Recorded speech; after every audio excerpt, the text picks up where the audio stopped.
Healthy Living, brought to you by the Christ Hospital. Joint replacement applies to almost any joint in your body if you think about it, but the most common that people know about or talk about are your hips and your knees.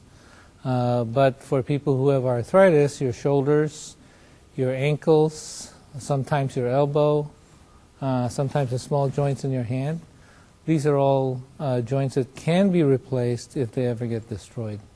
If you think about the disease process of an arthritic joint, we know that it is a progressive thing. It sometimes gets worse, and as it gets worse, you lose a certain range of movement. Your muscles start to shrink, and so even if you have surgery, sometimes it takes a lot more time to get all that back, and sometimes you don't get everything back. So most of the time what I tell my patients is, if you have a problem and you know that it's not going to get better with time, it probably makes sense to think about getting it done when, number one, you're still young and healthy and can enjoy the benefits of it, and number two, that you don't wait too long, that you have all these other diseases show up that makes your risk factors a little bit higher. So I tell people it's a very private decision. You make the decision on the timing of it.